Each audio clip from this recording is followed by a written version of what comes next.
Hello there, and welcome to the Outstanding Film Podcast, where we talk the latest in blockbuster film and TV. This week, we're talking about Ant-Man. My name is Tom, and as always, I'm joined by my co-host John. How are you this week? Yeah, I'm good. Oh, You can see this in the title. You yeah. will know why. Yeah, so in preparation for Quantumania, the third in the Ant-Man trilogy, we're going to be covering both of the first two, and then obviously Quantumania itself. Full spoilers ahead. Briefly explain the plot for those who don't know. All right. So Scott, a master thief, gains the ability to shrink in scale with the help of a futuristic suit. Now he must rise to the occasion of his superior status and protect his secret from unsavory elements.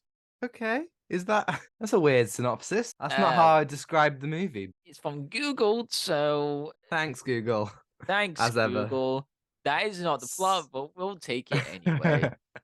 So I Yeah. want to start off by just asking how long has it been since you watched this movie, roughly? When did the movie came out? I think Came it out in was 2015, so so 8 years ago. 8 years ago.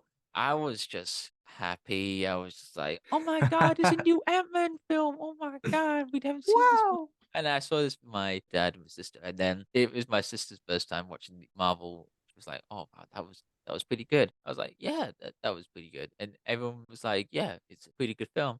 8 years later, Oh uh, no. This had just come out after Age of Ultron, which we both thought was oh the my best god, film ever made when it came out. So that should give you some idea of the difference that time makes, because I didn't like this movie, like, at all. Oh my God, I really didn't like this movie. this film was just.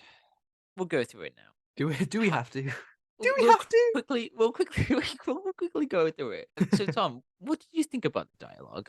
The dialogue, I mean, we texted each other a little bit afterwards, and I Yeah. said the dialogue in this film, a lot of the time, just feels so like a video game, is the best way that I can describe it. There are just lines that are just so generic and Oh my so god. painful. Especially whenever Scott is in the suit, it feels like they've ADR'd things. There's quite a few times in this film where Yes. it feels like they've ADR'd things, and it's Just so the idea. jarring. Yeah. There's a moment that I just couldn't stop laughing at, where they're in the helicopter at the end, and our villain, Darren Cross, not to be confused with Darren Criss, he says to Ant-Man, "You did all this for a heist?" And Ant-Man says, "It's the funniest thing. It's just the weirdest delivery, and it sounds so weird." He just goes, "It was never just a heist," and then the lab explodes. And it was just a straight, and I was just like sitting there, and I'm like, what am I watching? What is that supposed to be an epic moment? Like, what am I supposed to be connecting to here? And Yeah. I was very underwhelmed by the whole thing. It was just so bizarre with the dialogue, and you could not get any emotional attachment with these characters.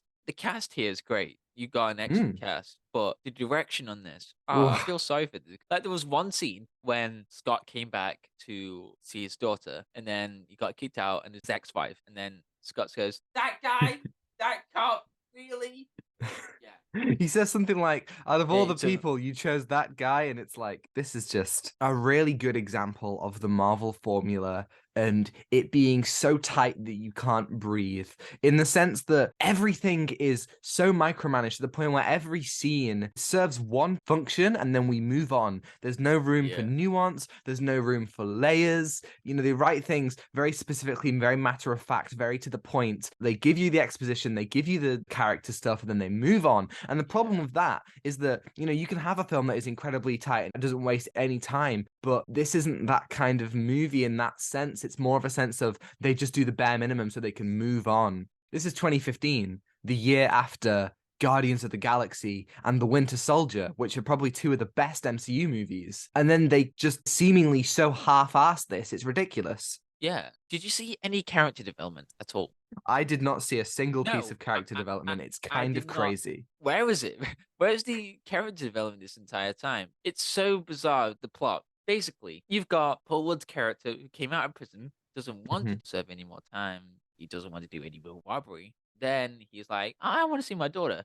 And then his ex-wife goes, no, you can't see your daughter. Not just yet, because you need to get the entire job. Then he's like, no, I'll go back to robbery then. I'll go back to robbery I then. know how to fix my problem. Crime. But he goes to his buddy Easy. Luis and he's like, okay, this needs to be airtight. This has to have no holes in it. It's like, what's the plan? And Luis tells him, like, oh, my cousin heard from a guy who heard from a guy who heard from a guy. And it's like, that's not airtight at all. No. Like, that's like the most vague thing. It's like, they don't even know what's in the safe. It's so, as Memory sits in his van and he writes on a little piece of paper, 377 days until I can see Cassie. And it's like, well done, movie. Thanks. You've Well done, conveyed movie. to me these emotional stakes. Oh my god, Yay. I feel empathetic towards Paul's character.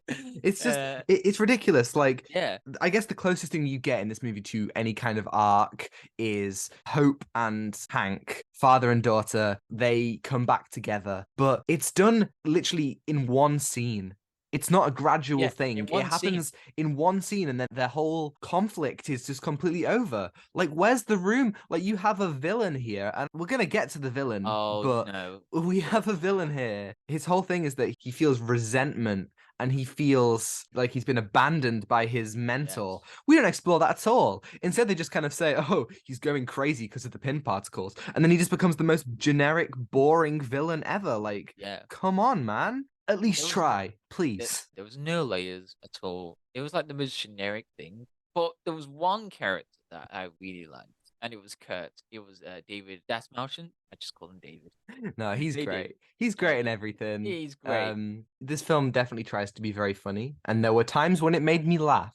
I will Yes. admit. Yes, I But agree with you there. it's trying way too hard. It feels like it's But also, struggling to keep my attention by putting in a joke. There's a moment where Hank tells Hope what happened to her mother, and it's a really emotional scene. And Evangeline Lilly and Michael Douglas, they're giving it their all. And then Scott's like, oh, this is great, guys. You're breaking down walls. Uh-oh, I ruined the moment. Gonna make some uh-oh, tea. And I hey, ruined the Paul Rudd plays it really well, but it's just not funny at all. Like, there are some genuinely good, like, funny moments, but that's just not one of them. And that is such a pivotal part of the character arcs that they attempt. It just doesn't work. It just doesn't. No. Ugh. Yeah, I was yeah. just so upset. It's just so disappointing. This film should be so simple. There was so, like, even when it comes to the heist is the most underwhelming thing. It goes off so simply, and then even when it goes off the rails, nothing interesting happens. There was so many scenes that was so pointless. When the characters realize that Darren is in the house and he realizes about the plans, the character's like, how about we continue the heist? How about we can do through the water mains? Then Darren says, I knew you were coming, so I looked at the plans and I knew everything about Ant-Man. How Like, did he oh, just know? Sorry, but you this is see, like, Scott Lang! you see some like blueprints, and then he's like, "Aha! I knew that you hired this very specific man." I love how he has, when they catch Scott, he has like pictures of Scott and pictures of his It's so daughter. And weird. he's got like a Yeah. presentation ready to go. He's just like, "Here's Scott Lang. This is all part of my master plan." And they could have totally made a villain who is chewing the scenery, almost like the Riddler or something. But they Yes. don't do that. They just No. kind of have him be, I don't know, it's so strange. so I can't even bland. explain it. Yeah, it's so weird. Yeah. And the film feels artificial a lot. Oh my Like God, it does. a lot of time. 2 minutes in, we get the introduction of Hank Pym turning back, realizing that his Pym particles have been, taken away from his research. Mm. You got Howard Stark, and then you got Agent Carter and Shield guy. Oh yeah, You know the he guy. takes the particles away in the end, doesn't he? Oh my God, yeah. What happened to him? Yeah. Maybe he's gonna be the true villain Oh of my. Quantumania. Oh my What? God. He's Kang was only the beginning. That- That opening scene, I saw the de-aging on Michael Douglas, and I thought to Oh myself, yeah. that was pretty good. And then it deteriorated every second. I kept on looking at it. I was like, ugh. Oh, it did. What, Yeah, what he is did. this? It was like the opposite of growing on me. It was shrinking on me. like And like Ant-Man. And it was just so weird. After, I think it was around about the time that Scott was talking to his ex-wife at the birthday party, I paused the movie and I had to go and just check that motion smoothing wasn't on. And I know that motion smoothing isn't on my TV because why would I have it on? But I had to check because I was like, this just looks so weird. It looks so artificial. Everything looks airbrushed and everything just looks like so strange. And the whole time I'm just looking at it, like, this just doesn't look good. Half of the heist is just Ant-Man running about in CGI, electrifying stuff, and it doesn't even look real, nothing tangible. When Darren puts on the yellow jacket suit at the end, I want to say specifically, the Ant-Man suit is gorgeous. It's Yes. amazing. I love the kind of motorbike kind of like leather style to it. It looks awesome. The DL jacket suit sucks ass, and it's so obviously just CGI. I don't know if they made it for real, but it looks like they've just painted it over with CGI, and they've literally just, it looks so bad. It just makes me cry. I'm like, why would you do this? Oh yeah, I was about to say the boss. The boss.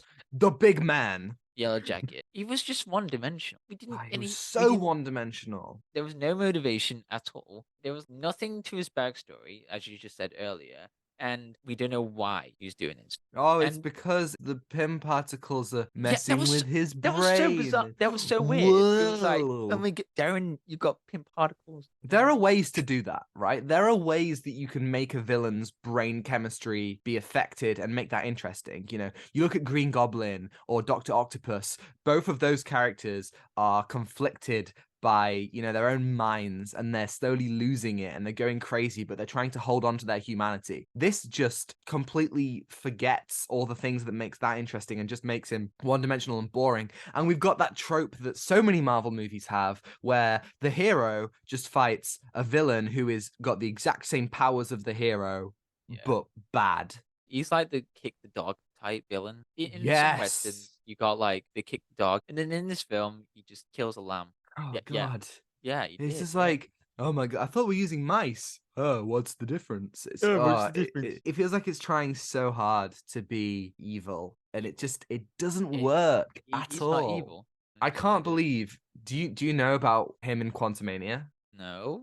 Okay, so the word on the street, I haven't seen the latest trailer, but I've seen pictures that MODOK is in it in the background. Yeah. And the word on the street is that that's going to be Darren Cross. What? I don't know, man. What? That's what they're going to do apparently. You're kidding. So No. no, You gotta be kidding. no, Please. no. Please. Please. This can't be like I'm a gun diver again. What are you saying about Amagundai? Oh, The man, I thought you were the man's a trolling. I national thought you were icon. trolling about Amagundai, but no. No, I would never lie to you. This is genuinely what I think is gonna happen. It's worrying. I'm not looking forward to that.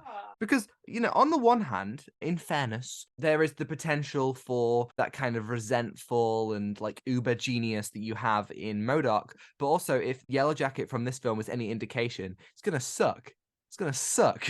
And I don't want MODOK to suck. I'm gonna see this film, and I don't want to sit. How long is the film? Let's see. It's about 2 hours, 15 minutes, something like that. Okay, 2 hours and 50 minutes. That's What? 15 minutes longer than the that groan that you just gave out, that pain, I felt that it. I really pain. did.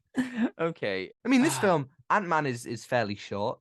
It's merciful, I guess. You get to the heist and they're It's just over game. halfway through. It's not fun to sit through, but at least it's not like 3 hours long or something, or 2.5 hours. Like, I think that's good. There's actually a really fun sequence that I'm of two minds about. So there's a sequence where Scott needs to break into a Stark facility to find this piece of tech. And it turns out that Stark facility is actually the Avengers facility, right? And so Yeah. he goes in and he fights Falcon. On the one hand, the scene has literally no point in the plot. And in terms of character, all it does is it makes Hank like Scott a little bit more.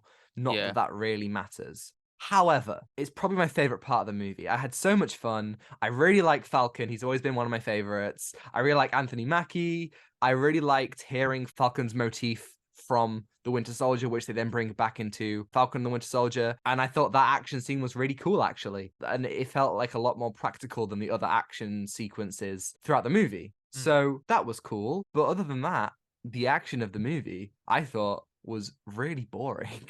It's just CGI. It's just Yeah, it's CGI assets smashing into each other. When it came out, people were like, oh, it's so inventive with, you know, Thomas the Tank Engine. And the only time that it's actually cool is when they're fighting in the briefcase. Yeah. But Oh, other than that, just, I yeah. don't know. The action was just very mindless. It was just very engaging. I didn't have that excitement. While you were talking, I was just looking at Quantumania, and it does look like Darren. Yep. It's that thing, isn't it, where the MCU loves to kill its villains after one appearance. And in some ways, I guess they're trying to rectify that, bringing back Darren. I can't believe his What? name's Darren. Bloody Darren. They're bringing back Darren. It's just such a strange Oh, thing. no, it's 2 hours and 5 minutes, actually. Oh, okay. So that's not too bad, actually. Yeah, I'll take that. That's good. I'll probably cry or snooze during the film. It's the first film of Phase 5. I don't know, man. I don't Who's it? know. Who's it directed? Peyton Oh Reed no. again. Same guy. The whole trilogy, same guy. I don't think his direction is anything special at all, especially in the way that the film is edited. And I know that that's not the direction of the film, but Yeah. obviously the director has a say in how they're editing. The editing is so weird. The amount of like unnecessary cuts were just killing me. And like specifically whenever they're planning things, they keep on cutting to what they're talking about in a way to make the exposition move fast. And I think that would be interesting. I think that, you do that well in a lot of heist movies. This one just doesn't, it's not interesting. Like No. it was jarring, if anything. Yeah, you just couldn't really figure out what's happening because of the cuts. It was just going way too fast or randomly at times. I just couldn't vibe with it. Oh, and the pacing, it was really weird. It feels like so many MCU movies, when you revisit them, they're just so fast and Wait, they just have no room to breathe. And it's genuinely crazy. I just looked at Quantumania cast, bunch of like director, screenplay producers, language, cinematography, Bill Pope. Oh, right. Yeah, Oh, well, hopefully Quantumania looks good. Hopefully Bill Pope will deliver. Well, you know who was going to originally direct this movie, Ant-Man, right? yes, Edgar Wright. Yeah. I am so upset that, He could like, have made this film a lot better, actually. can you imagine if Edgar Wright had made this movie? Speaking of Bill Pope has worked with Edgar Wright. Yeah, I'm just Yeah, looking now. He did Scott Pilgrim, he did Baby Driver, so potentially that collaboration could have been so much more interesting. I truly believe that Edgar Wright could have made something so much better, something so much more contained, something that had a better narrative thrust, something that would have been funnier. Just think Edgar yeah, Wright would have been a much, much better choice. However, he did make Baby Driver, and if he had made Ant-Man, maybe he wouldn't have made Baby Driver. So I think I'd rather have Baby Driver than Ant-Man in my yeah, life. same. So I guess potentially it was a blessing in disguise. I just not a good movie, man. I like the main theme though. If I'm gonna give it any credit, I liked the main theme. It's good, But good theme. the main theme, yeah. Yeah. Pretty sure I heard the main Dun theme. dun dun Yeah, the dun main. dun dun dun dun dun dun dun dun dun dun dun dun dun dun dun dun dun. You know that one? I don't know why that just reminded me of Doctor Who. Like, and the Doctor theme. Anyway, Absolutely. Ant-Man. Do you have any final thoughts? The film was crap.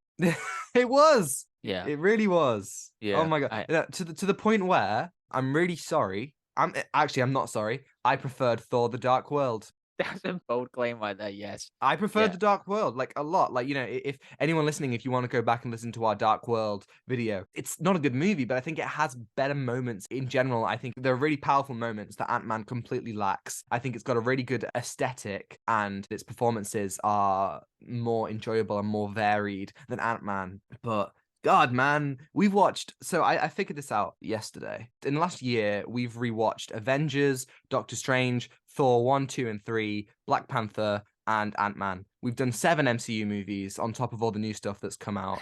And out of those 7, 3 have been great, 2 have been mid, and 2 have been just bad.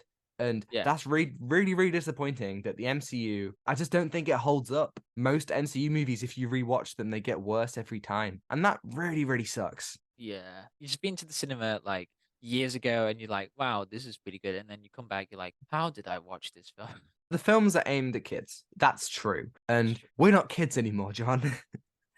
We're old men, and Yeah. we're so much more cynical. But I don't think just because they're aimed at a younger audience, it means that we should settle for this kind of mediocrity. There are so many amazing films, even ones we talked about recently. Guillermo del Toro's Pinocchio, for example, is aimed at a younger audience, but it really tackles those deep themes and it really leaves an impact. There are loads of like Pixar movies or even some of the early MCU movies or other superhero movies, films that are aimed at younger audience, but still go so hard. It's disappointing that some of these just have to be such, I don't want to say trash, but trash. And that's disappointing. Yeah.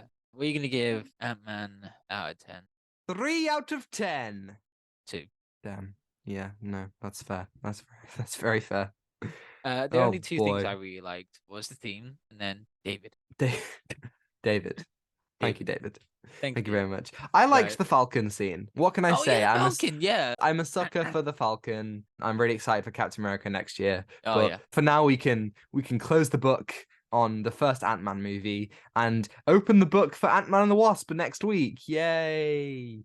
It's gonna be worse. It's gonna be worse. It's I gonna just be know way it. worse. Well, tune in for that next week, folks. Thank you everybody for listening. If you enjoyed it and you're listening on YouTube, you can give us a like and subscribe if you want to see more. And if you're listening on Spotify, you can follow us and give us a 5-star review if you think we're worthy. As I say, next week we're doing Ant-Man and the Wasp, and then the week after that we'll be doing Quantumania. So, let's hope it's relatively painless, but I just know it won't be. Yeah. And you can send us an email. Tell us your thoughts on Ant-Man and on the MCU. Do these films hold up for you? I'm genuinely curious. Send us an email at outstandfilmpod@gmail.com and we'll answer it right here on the podcast. And you can also follow us on Twitter and Instagram at outstandfilmpod. And yeah, I think that's everything. Yeah. Ant-Man is one of the movies we've watched. It is. It's true. We've watched worse. It's true. We've watched much worse, but we've also watched a lot better. Yes. Thank you for listening. Take what you're given. Give nothing back. Goodbye. Goodbye.